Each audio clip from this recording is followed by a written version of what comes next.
Okay, good afternoon, good morning, good evening, everyone. Welcome to this session in the London Global Cancer Week that we as SIOP, the International Society of Pediatric Oncology, organize about our activity in the Global Mapping Program. I am Guillermo Chantada. I am a pediatric oncologist, SIOP president, and I am moderating the session today together with Neil Ranasinghe. Neil is a parent of a childhood cancer survivor. He has volunteered for many causes, and he's a strong collaborator in SIOP. And Neil is a steering committee member of the London Global Cancer Week. So his major interests are in the pediatric oncology in low and middle income countries and access to care. He's a great collaborator at SIOP. It's a great honor for SIOP to be sharing this presentation with Neil. So let me just start by thanking many people that made this project possible. First of all, Foundation S. This project is supported by a generous grant from Foundation S, and it is. I am really honored to be the SIOP president right now and continue the vision that Eric Buffet, the former president of SIOP, who had really this vision that the importance of mapping either the centers all over the world, where they are, what they do, how many patients they see, how patients can access to this treatment. Together with the mapping also of the facilities for the civil organizations that are working together with us in trying to cure cancer everywhere. So it is my great honor to introduce Professor Eric Buffet. He is the mentor of this program. This program came from his mind. We are very happy to see after a few years that the results that you're going to hear from us during this presentation are following his vision, and I know that he will, and I will be aiming for more. So hopefully we are going to see more of this in the next few years. So Eric, once again, thanks for your support. The floor is yours. Thank you, Guillermo. Thank you, Professor Chantada. I'm Eric Buffet. I'm a pediatric neuro-oncologist. I have done most of my career in Toronto. I'm now working everywhere in many different countries. And the journey of the global mapping, in fact, started 7 years ago. And I had to make sure that I was able just to give you the full story. I went back to my email, and on December 19, 2017, in fact, I sent an email to both Sandra Luna Friedman and Alan Davidson, who was the chair of the Pediatric Oncology in Developing Countries. This was the former name of the Global Oncology group of the SIOP community. And in this email, I was telling them, I wonder whether I can involve you in a project which is close to my heart. I would like to provide on the SIOP website information on as many countries as possible. And this is how the story started. And I had a lot of pushback initially because people say, this is crazy. We are not going just to be able to make it. So we decided to focus on Africa with a group of wonderful people who were so enthusiastic that there was absolutely no way we should give up this ambitious project. So Jennifer Gill, absolutely fantastic leader, Alan Davidson, Susan Vollert, who was absolutely wonderful in leading this effort also with SIOP, Julia Chanino, Neil Van Ersinghe, who was just one of the brain, Scott Howard, and also Laila Hessison, who was at that time the SIOP Africa president. And we built a number of questions. We wanted to have a sort of survey that was relatively easy to answer, with a number of very specific questions about the number of patients, whether there was a dedicated pediatric oncology unit, a dedicated pediatric oncology ward, the availability of different options, diagnostic facility, radiation, surgery, just to have an idea of what is the situation of the unit and in each country.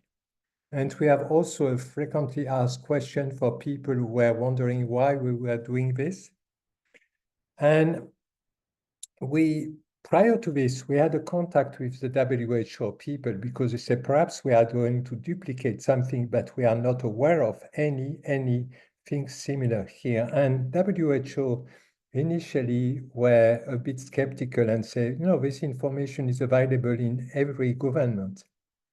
And we say, no, it's not available. So we can promise it's not available. And we got the green light from WHO. And it's wonderful because this initiative started before the Global Initiative for Childhood Cancer, but has become a tool that can be used for the Global Initiative for Childhood Cancer to measure the difference or the progress in the pediatric oncology service that we provide. And as Professor Chantada said, we had a wonderful support from, at that time, this was the Sanofi Espoir Foundation, and Gagnepin was absolutely wonderful, and we got funding to support the work in Africa. And since this work has snowballed, the journey has continued and has been a spectacular and wonderful journey that Maite is going just to summarize in her presentation. Please, Maite, it's your turn.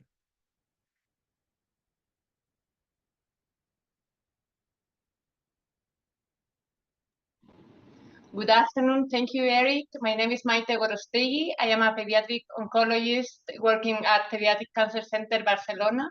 It is a privilege to be here. Thank you to London Global Cancer Week for having us.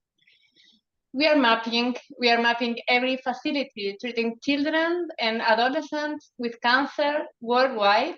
And at the same time, we are collecting essential information, as Eric mentioned, information related to their care. Just a moment, I need to move here. I have nothing to disclose. This is if somebody prefers to change the language, you can use this globe icon and it's possible to change to Spanish. That's good to know. And here, please look at this map. This represents the early days when we barely knew where the land and the sea, the water were. For us, this is important because it represents somehow the lack of information we have, the information regarding facilities, the resources, the training of the professional, and so are important aspects that are crucial to fight inequalities. I can see here. Maps are very helpful. Here, just an example how you can understand better the problem using maps. Here is the huge issue about underdiagnosis. Here you see in dark colors regions that the number of new patients are far low than the number of patients that you are expected, diagnosed versus the cases that you were expecting.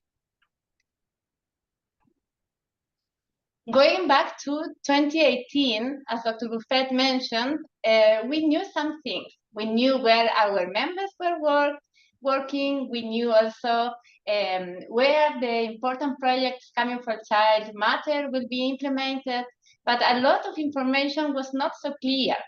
We didn't know if the professional attending the facilities were pediatric oncologists, if the children received attention of a pediatric surgeon, or maybe other person was operating there.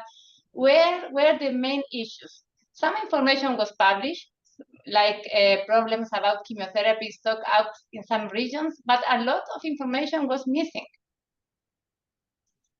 And we wanted to know more. We wanted to know where are the facilities. This can, maybe you think this is pretty obvious, look them up or Google, but in some regions, this is really, really difficult to know in Asia and in Africa, and the parents don't know.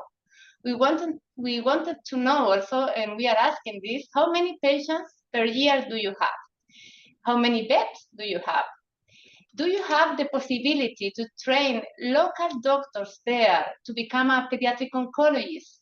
Do you have access to radiotherapy, to chemotherapy, or do you have sometimes stop in your supply? Do the nurses that are working with you need to split their time because they need to take care of other children, or they are dedicated to pediatric oncology? And these kind of questions are the core of our mapping. And here you can see how the global mapping looks. It's beautiful to see. You can see here Latin America, more than 270 institutions. And for each of these institutions, we have valuable information. Here you see Africa, and this was, as Eric mentioned, a big change. And here, for the first time, we had an overview of the pediatric global oncology capacity with 135 institutions. And now, in yellow, you can see the progress in Asia. We have mapped 220 institutions, and every day we are improving here our mapping. Here, just to show you that the information that we are collecting is teaching us a lot, and we are analyzing this and trying to build collaboration with other partners. So you can see here, these two last ones are talking about important things. One is the availability of physiotherapy in Africa, and we learned that 2/3 of the countries have the possibility to offer this to the children. So a lot to do. And here you can see, this is the last one that is talking about another challenge, palliative care for the region. And here, just to explain you a bit more about Latin America. Latin America, when we did this, we reduced our survey to 10 core questions, basically the things that I already mentioned about the number of beds, the multidisciplinary team. And we also added some questions for each country that gave us an overview of the public health system. We have in Latin America our branch there, the SIOP, and each country has a delegate. This person was key to have access to every institution in each country and to conduct this survey. So we complete this survey in 19 countries, and we learned that 77% of the children are treated in public institutions. Most of these institutions are very complex. These institutions are national referral centers with a lot of researchers.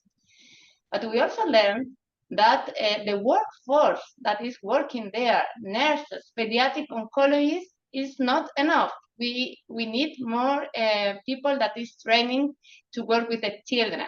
Just an example for you. In some countries, we have one oncologist per 60 or 50 new patients. And this is a ratio that we can improve. Another example of the information that we have, this is the second paper that is analyzing the information per country, like a global view. And we can see here an important question, because this is the future, the possibility to train the local specialists and they can become pediatric oncologists. The green is a yes, and the pale color is a no. So you can see that most of the countries in Latin America can train their own people. And this is important because if we compare with the past, most of our colleagues need to go to Europe or to America to receive a training. And here, these two questions are related. One is the availability of a pediatric oncology law in the country. And the second one here is availability of a national cancer program. You can see here in pediatric law that 7 countries, they have a pediatric law, and here 9 countries have a national pediatric cancer program. You see here also a green that is not so strong. This is because we see in the region that new things are happening, and some of these programs are relatively new, and this can be a reflect of the global initiative in the region, and this is something good. And as final remarks, and I hope we can discuss more things later, just to say that our program is in progress. We have done a lot, but we have still a lot of things to do, and more ideas are coming, and this is a living project, as Guillermo Chantada said, and the possibilities are huge. And that these results that we already have are not the data. We are certain that these allow to strengthen advocacy and promote collaboration. And all of this has one motto, and is to decrease inequalities in the countries. So thank you for being here and for attending. And now we will move to the other presentations that is Professor Dr. Gilles Basal, and he will talk about the SIOP Europe Ocean Project. Thank you very much.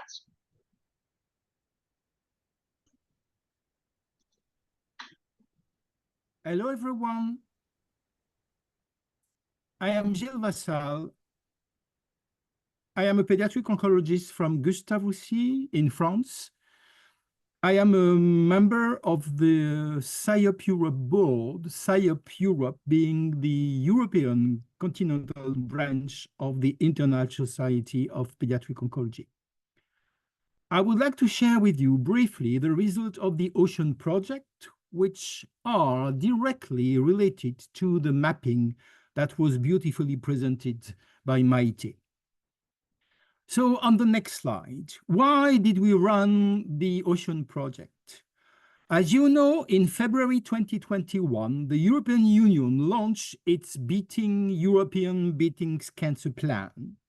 And in this plan, there is a flagship program for the creation of a European network of comprehensive cancer centers that is aiming to treat 90% of eligible patients by the end of 2030.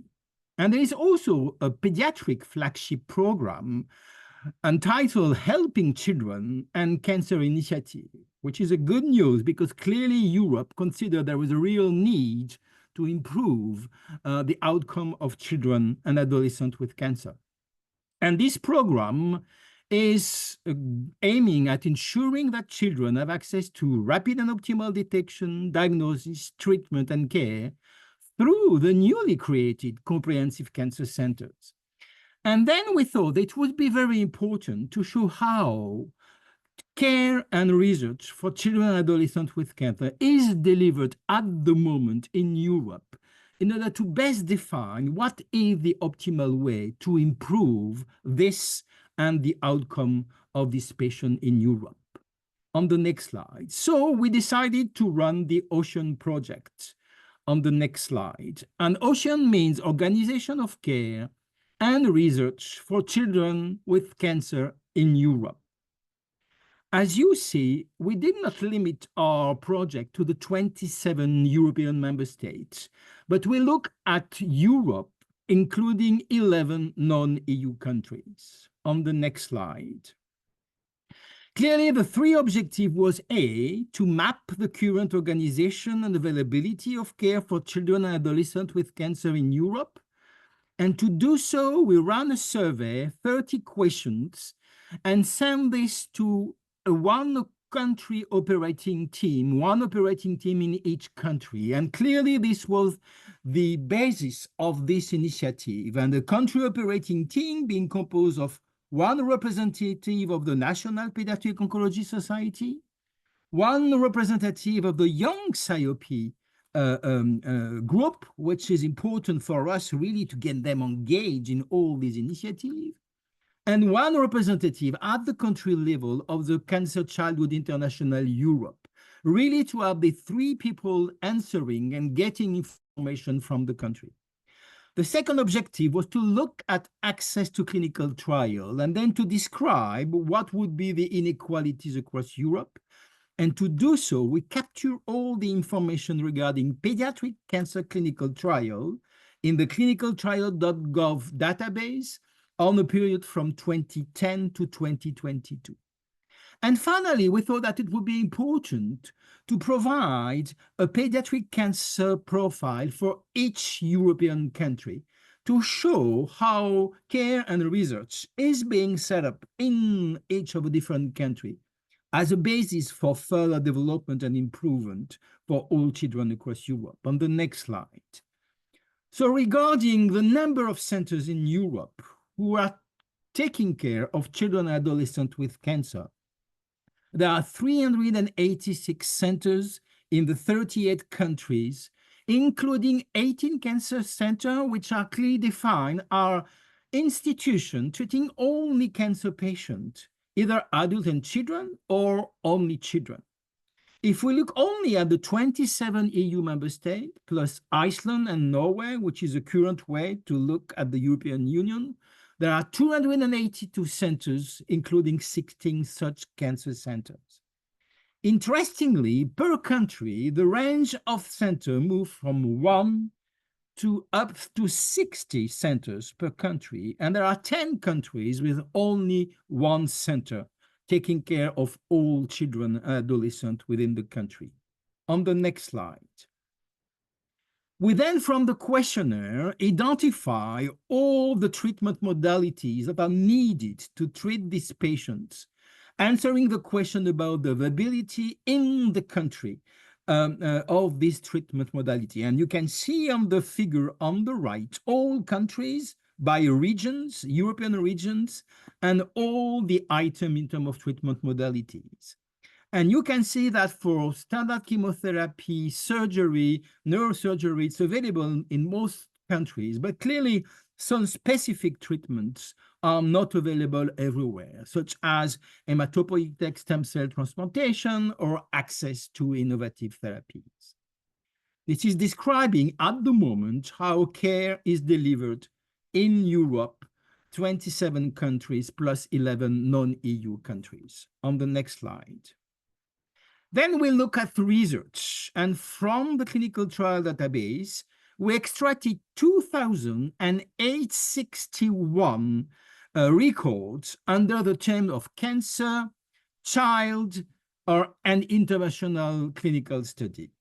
And after cleaning, after all this work to be done, we end up with 436 cancer-directed clinical trials that were open in at least one European country within the period of 2010 to 2022. And then we look at how these 436 trials were available in each of the different countries on the next slide, which is on this map.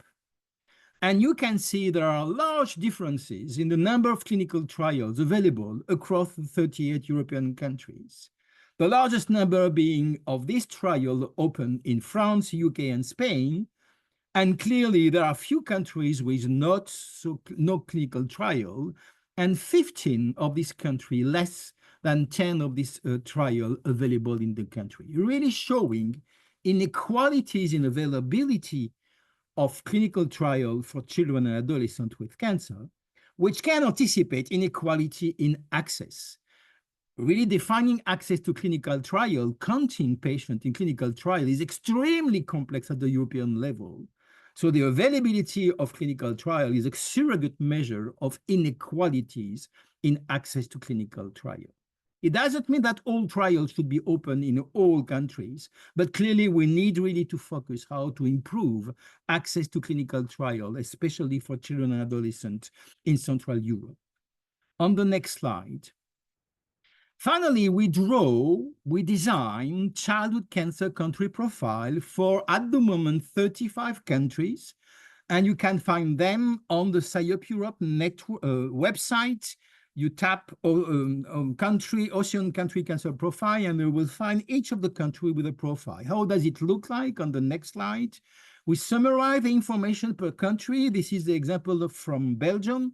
The currently available information from epidemiology, with all the limits of the data available either in the European Cancer Information System or in the Global CAN, but this is the data at the moment available about the number of children with cancer.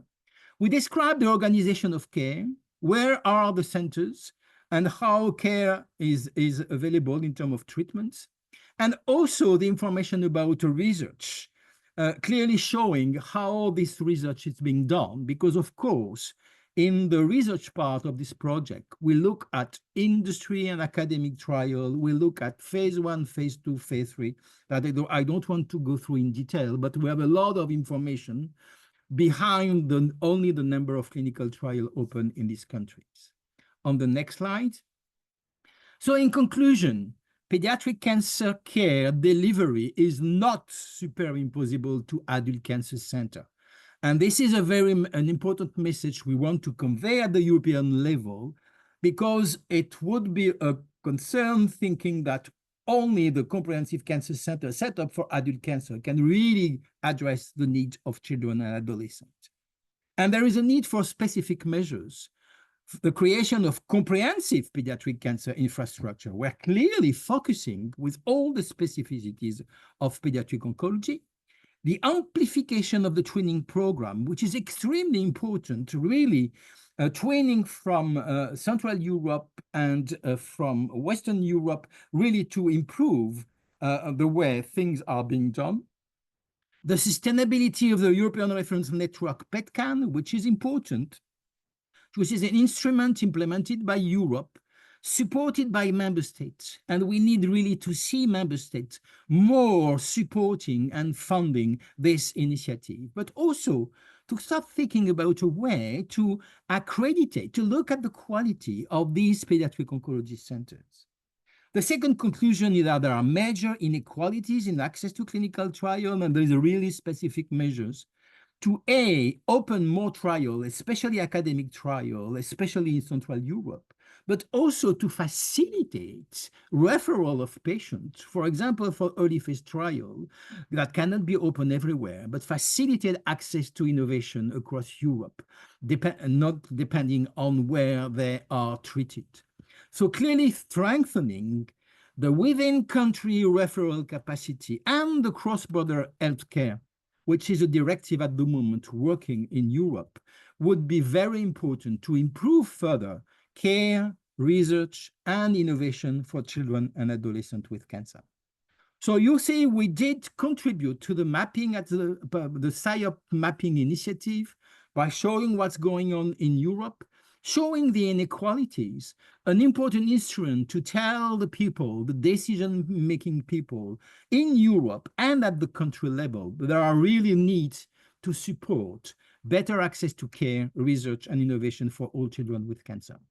On the next slide, I would like to thank the team, a wonderful team who has been working on Ocean.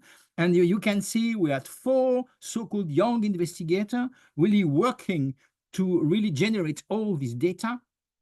The 121 member of country operating teams that have been absolutely crucial to generate the data for each country, but also the UNCAN coordinated supported action, which was a project that was running over the last 2 years, and part of the work, especially on research, was done and funding within this European project.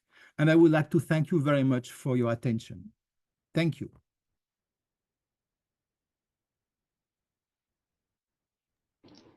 Thank you very much, Jill.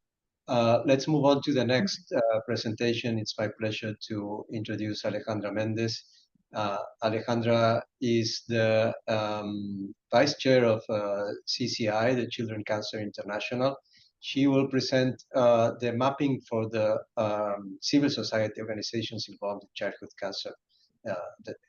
in the next presentation. We will answer the questions in the end. I saw there were some questions in the chat, so feel free to write the questions. We will go over them when Alejandra finishes. So Alejandra, the floor is yours. Thank you, Guillermo, for the introduction. Can you hear me? Yes. Can you hear? Yes, okay. So thank you for this invitation. I'm very honored and grateful to be here in the London Global Cancer Week, especially presenting why is mapping important for us, the NGOs or the civil society. So I will try very briefly to explain what we're doing. So why is mapping important for us? And on the side note, I want to say that through all my presentation, I will be sharing pictures of real children, of the children we serve. And this is because I think that we should always be focused on why are we doing this and for whom. So throughout my presentation, this will be just a reminder that we're doing this because of them. So the big problem here is that children with cancer in low-income countries and low-medium-income countries don't have equal access to proper and comprehensive care. So what happens in these settings? As Maite mentioned earlier, over 75% of children with cancer are treated in public hospitals. There's a mindset that the state is the only one accountable in securing health access to these children. There's low collaboration between the state and the civil society, and even lowest collaboration within countries and within organizations. So in our settings, the resources are limited. So the states need to prioritize other strategies with a higher social profitability, respiratory diseases, infectious diseases, among many others. So states cannot afford to cover all the services for childhood cancer support. Frequently, civil society covers these gaps, providing services that states cannot afford to provide. So I want to be clear that it's not that they don't have the willingness, but they just can't afford to provide every service needed for childhood cancer patients, right? Some examples are nutrition supplements, housing, mental health support, rehabilitation of the side effects, physical and cognitive side effects from treatment, transportation, palliative care, among many others. So in these settings, civil society has a key role. The role of civil society is strategic in reducing inequalities, in the possibilities of curing adolescents with cancer. We do not only do advocacy, we provide these services. So we need to team up to offer comprehensive care. Public and private or civil society collaborations are the most effective in achieving better cure rates or better quality of life. In these settings, collaboration within us is urgent. So organizations need to be strong, professional, informed, and with quality standards according to the magnitude of this task. Our vision is that all children and teenagers with cancer have equal access to healthcare. So why are we mapping? To identify the gaps, to understand the global and regional situations, to define some strategic orientations such as where new programs need to be implemented, where to direct funding and support, and to strengthen our organizations. And of course, we want to identify where are the successful programs, and we want to share them, these successful programs. We want to highlight and promote best practices around the globe. So at CCI, we had the CareNet project. This was developed by ICSE University in Lisbon during 2022. It provided an overall picture of CCI community, considering our resources, challenges, and practices. This project was to assess CCI members' organizations, to map psychosocial services for children and their families, to identify priorities for future project design. For this purpose, there were 7 focus groups formed, engaging 32 organizations, and an online survey was completed by 98 organizations. The information we got is reliable, comparable, and with high quality aggregated information. So the service programs we measured were transportation, nutrition, accommodation, advocacy and awareness, psychosocial support, and education, right? So you can see there what were the questions we were asking. So starting with LATAM, we have 44 organizations. You can see in the map here where organizations are. So let's see what happened with the service program that I just mentioned. Transportation, nutrition. You can see, I'm not going to go through all the mapping, but you can see that there are gaps in the in this continent: psychosocial support and education. So the service provided per country, you can see there, some countries provided all the six services, but some of them had very little services provided. So you can see here what are the gaps we identified in the countries. Haiti, Trinidad, Tobago, and Venezuela are the countries where CCIs, where we have member organizations, and that provide the least amount of services. Gaps in services.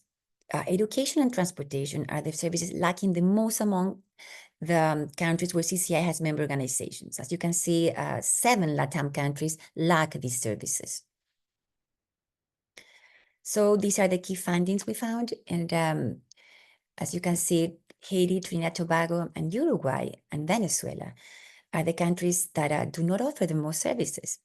Education and transportation are the services that lack most, where accommodation is provided the most. Bolivia or Costa Rica do not offer transportation. Bolivia doesn't offer education as well. Ecuador, no transportation nor accommodation, right? Okay. So let's move to Africa. We have 25 organizations in Africa. These are the results. In transportation, you see huge gaps: nutrition, accommodation, again, advocacy, psychosocial support, and education. Huge gaps in Africa, as you can see. These are the services provided per country. As you can see, the darker ones provide the 6 services, and the light green ones provide only 1 of these services. So what are the findings in Africa? There are countries that provide only 3 or less of the services. Education and accommodation are services lacking the most in countries where CCI has member organizations. Education is missing in 7 African countries and accommodation in 5 African countries. Mozambique, Lesotho, and Niger, they do not offer the most services. Education and accommodation are the services that lack the most. Congo, no accommodation, nor education. Egypt, no transportation, nor accommodation. Morocco, no transportation or nutrition. So what did we do? After these findings, we created the Enlace program. I want to say that for a successful collaboration, as I mentioned earlier, state and civil society need to be strong, professional, informed, and with quality standards. So Enlace is a program that aims to empower and strengthen CCI organizations to promote collaboration between civil society and public or private health institutions toward the provision of comprehensive services for childhood cancer. The program also wants to identify successful initiatives to be replicated in different countries. We always say that there's no need to reinvent the wheel, right? So what are the objectives? Improve the quality standards of organizations. We designed an accreditation process to strengthen the framework of standards to adhere to. There was an institutional evaluation, strengthening plan, and accreditation on 7 basic criteria of organizational capacity. We designed a mentoring and peer work methodology. And of course, we want to establish a collaborative framework in each region. Successful initiatives were identified and will be replicated by different organizations. The adoption of service programs that are applicable at a local level. So I want to say that Enlace program was designed by Fundación Nuestros Hijos in Chile in 2020, and it was implemented in CCI LATAM on 2021. You can see that in Asia, it started in earlier this year, and in Africa, it's coming very, very soon, hopefully in 2025. We want to expect to establish this successful program in Europe and in other regions very, very soon. So thank you.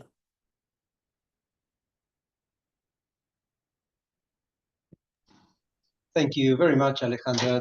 Great presentations. By the way, well, it's very nice to hear all has been done with maps. I think if we think like if you want to go somewhere, you need a map. That is, if you sail a boat, if you ride a car, if you fly a plane, we need a map, and that's exactly what we are doing in association. we want to go somewhere, and that is the cure of childhood cancer, and we need a map.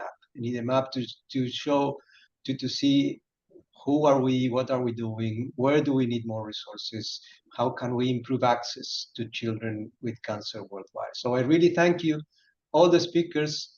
Let's open the questions and answers. First of all, let me also introduce a key person that also Professor Buffet already mentioned here in this project, who is Jennifer Hill from South Africa. Jennifer, would you like to join us also in the panel for the discussion? You have been one of the key people behind this global mapping program in SIOP.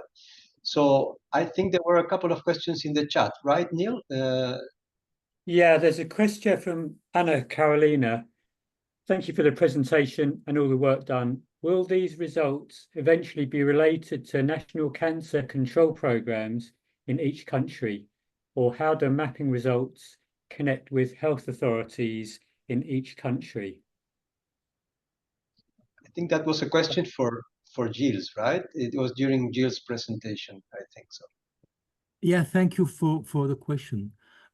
Before Ocean, we run the National Cancer Control Plan project, which we are looking in all the 38 countries, what information was available and considered in each of the National Cancer Control Plan. And I'm pleased to let you know that this is now under sous press, being pressed in the Lancet Regional. So really showing that not all the National Cancer Plan really address all the needs for children and adolescents with cancer. Now we complement with what is available. So which means that we can make a kind of connection. But your key point is, what are these plans for if they don't put resources to implement what is in their plan? That would be the way to improve access to care and research for children with cancer. And this is why all this information that we have been generating in Europe are very much not only at the European level, but at the member state and country level to support action and advocate and maybe lobbying, really to get the resources at the national level and European level to improve access to care and research. Sorry for the longer answer. Oh, thank you very much, Gilles. That was a very important question. And I also like what you said during the presentation, that we are showing a different picture for the situation of pediatric cancer compared to adults. So, and that is critically to show to the decision makers. We show in Latin America, 70 centers treat 60% of all the patients in the continent. That is absolutely different from the reality on adult cancer. And most of them are treated in pediatric centers, not in cancer centers. So it's a completely different picture. And I like that you highlighted that, and that's also the situation in Europe. And indeed, this is a message we convey at the European level, telling us, okay, you are really improving the infrastructure for delivering adult cancer patients, but don't consider that will serve the needs of children and adolescents with cancer. You need to really have specific measures to support the infrastructure. And this is very important that all of us in all the country really tell this message. You know what, treating children with cancer, this is not for somebody or team who don't know anything about it. Yeah, absolutely. Yeah, thank you. Is there any other question in the chat, Neil, that we... I just want to comment on a great question we got from Jennifer Ivanovic. She asked about whether there was access to somatic or germline genetic testing. Did we ask that question? And we didn't. But when we were creating the survey, we were conscious of how long it would take for the survey to be created. So we had a lot of discussions on how many questions were created in the survey. So the first phase, we had 50 questions, and we realized that was too much, and it was too time consuming for people to answer the question. And then the current survey is considerably less. So we had to make some tough decisions about what was included in the survey. And there's lots of areas that we just covered very, very lightly.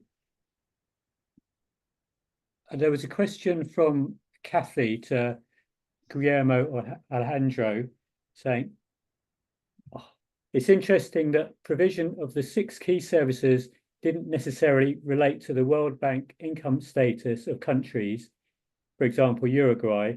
Maybe Guillermo or Alejandro can comment. Oh, yeah, I may comment, Alejandro, if you don't mind, and maybe we can, because the civil society organizations in Uruguay provide some limited service because the state covers the rest.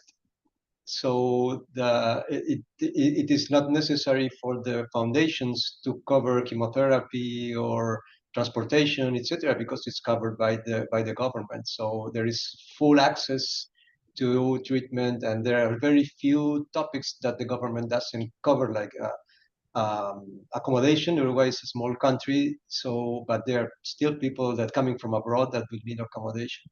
So that's my interpretation, Alejandra. Maybe you have other comments. CCIs or the CareNet project, we did not ask about medical services, like you said, chemotherapy or radiation or surgery. We were focusing on psychosocial programs, right? So there's one big organization, Perez Cremini, that provides a good some of these services, but there's still a lack, right? There's education, rehabilitation. These programs are really psychosocial, I mean, psychological mental health support. These are some of the services that are not provided and that might be important to incorporate. These components if we incorporate all this, education is very, very important. We need to see like the healing of the child as a more holistic way, not only providing the medication he or she needs, that of course will save his or her life, but in order to make sure, especially in Uruguay, Guillermo, where same as in Chile, we have a very high survival rate, right? And so we need to focus on the quality of life of these children that will eventually survive cancer. Chile and Uruguay has the highest survival rate in Latam, right? So we need to focus in making sure that the survivors will get the highest or the best quality of life possible after treatment.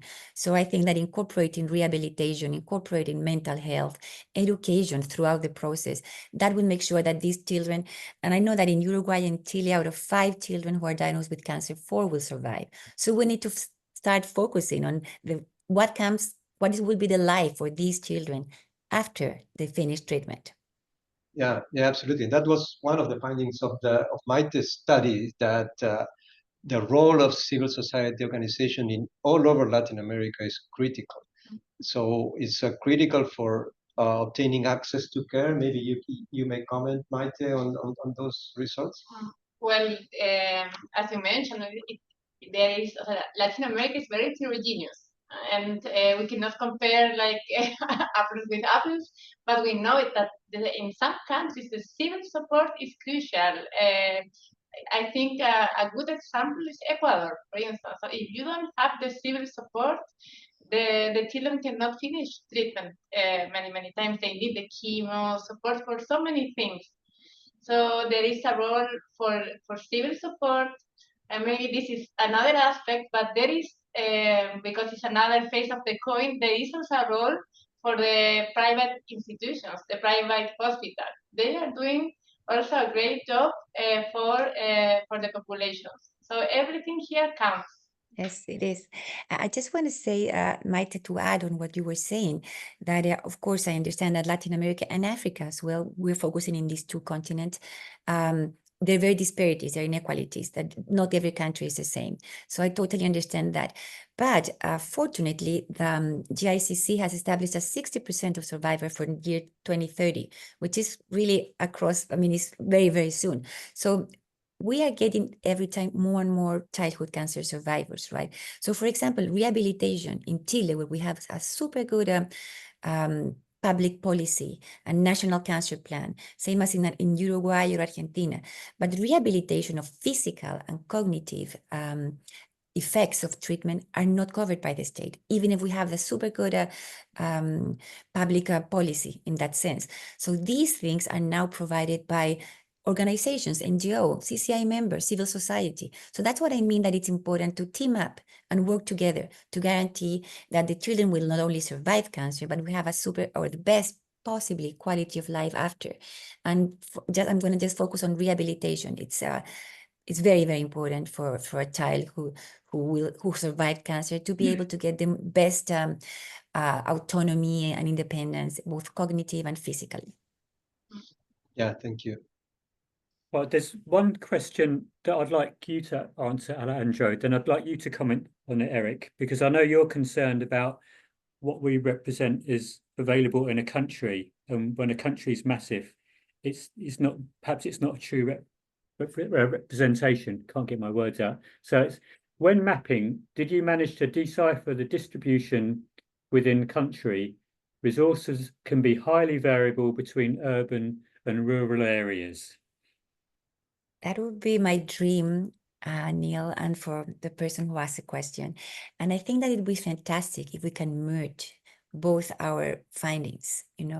I think it would be beautiful to have a map, a general map, where we can see where are the medical facilities and where are the NGOs or the organizations that are giving the services that will complement what you, the doctors, are doing, right?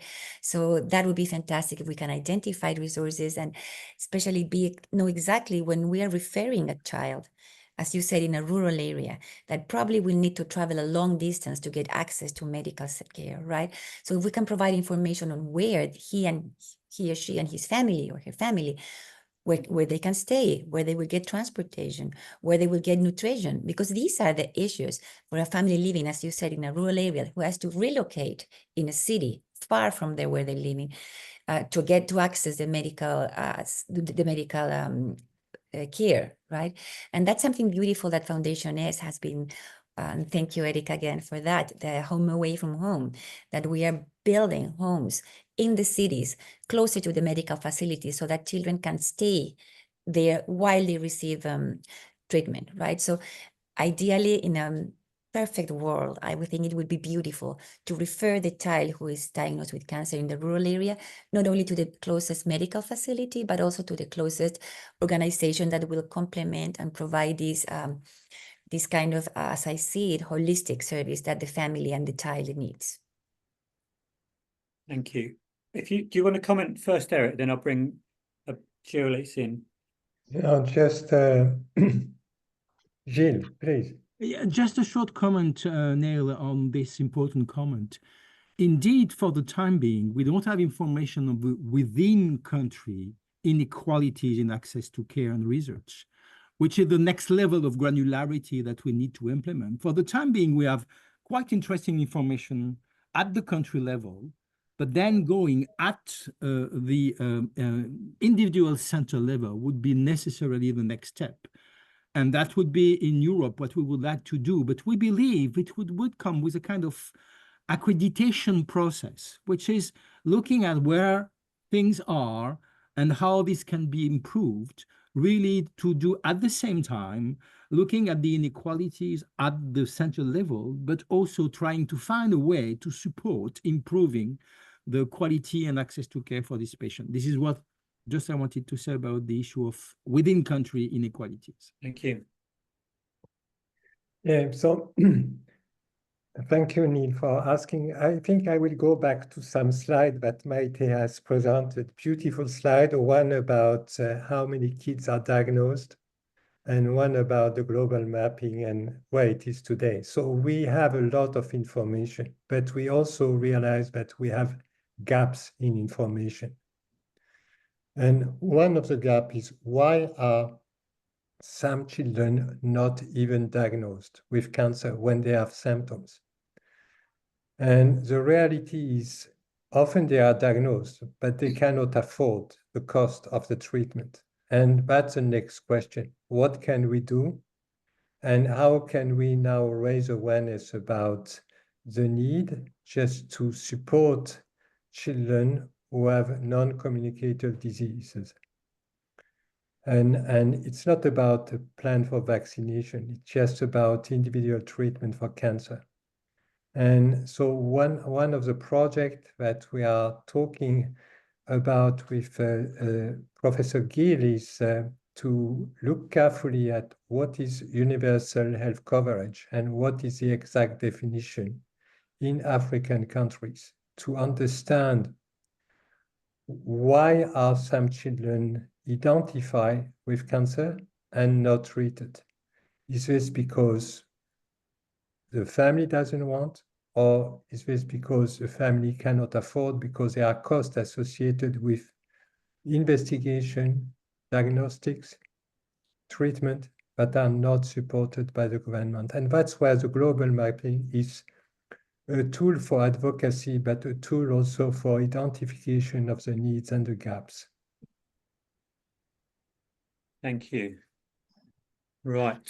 I think that's all the questions we've got in the Q&A, but I've got some other questions.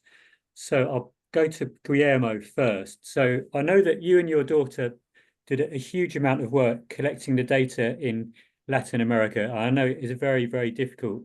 We've now got very high quality data. So what's the next phase for Latin America? Well, the next phase, thank you, Neil. I think it's like Gilles said, to adding more pixels to the definition that we have. One very important thing is that we now know that, as I mentioned, that 70 centers are dealing with almost 2/3 of the patients. So probably we will deep dive into these referral centers in the continent. So to really check on, because we know already that they have less pediatric oncologists that they need, that the nurses rotate to different services there, that not all of them have a pediatric surgeon, not all of them have access to radiotherapy in campus. So we will concentrate probably in these 70 referral centers to have a deeper dive in them. And also we'd like to add some other questions like access to intensive care units, for example, to bone marrow transplantation units. So probably this is where we are going, and also focusing on the countries in the Andes region of the continent, which are the ones that have the greatest needs. Great, thank you. And I have a question for Jennifer. Are you there, Jennifer?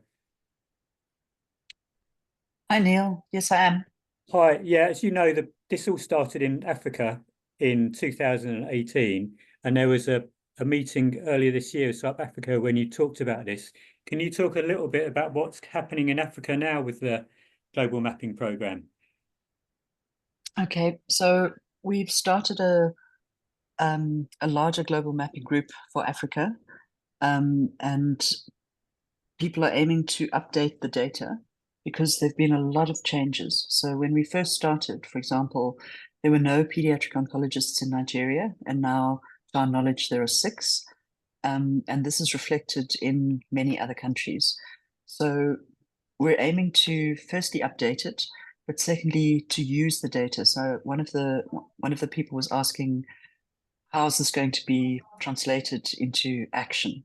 And that's part of our aim, to not just collect data, not just write publications, but to actually use the data to lobby for better services with the assistance of the WHO for the GICC focus countries and many other organizations which have been assisting our countries.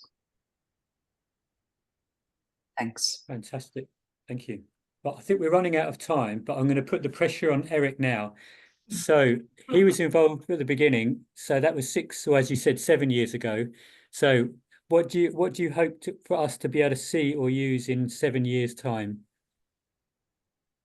Yeah, thank you, Neil. I think my wish is to merge the data of the global mapping with the result of the WHO GICC initiative, because this is really something which is critical, just to identify how much progress we have done and how much we still need to do in the context of childhood cancer, particularly in low and middle income countries. So I'm not able to answer anything about Europe because Gilles has done a tremendous work with his group and thinks this is a continent that is far ahead. But what is important is that we really demonstrate that pediatric cancer is not only a disease that has an 80% survival in high-income country. We need to provide information and to secure and to make sure that the information we have on low and middle-income countries is also well known from the healthcare authorities. One thing which has been absolutely tremendous throughout this experience is to see how much this campaign, perhaps there is no relation, but has increased or influenced the membership of SIOP, particularly in LMIC.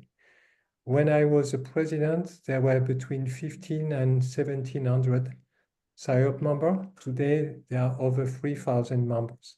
And I'm sure that the impact of the global mapping, approaching people just directly and asking them, who are you? What are you doing? Has been a tremendous, campaign of awareness of information. And my wish is that in 6 years, we'll see that there are not only 3,000 members, there may be 6,000, because people feel that they are together and they share the information and they see that everybody matters about everyone as well. Great, thank you very much. Shall I hand over to you now, Guillermo? Oh, thank you very much. Thanks for your words, Eric. I really share what you said. This was really a very motivating. It's being a really motivating experience. I think the key is that our SIOP members are taking it like their own, like they feel they own the project. They come to us and say, I want to do some research on that. Can I use global mapping data? Can I collect more data for this and that? So thank you very much once again. I think it's time to close the session, and it was really a great meeting. So thank you very much. Thank you for being here. Thanks for the London Global Cancer Week, and this is the end. Thank you very much. Thank you. Thank you. Thank you. For all the Bye-bye. questions and the comments. Thank you. Thank you. Bye. Thank Have a you. good day. Bye. You too. Thank you very much.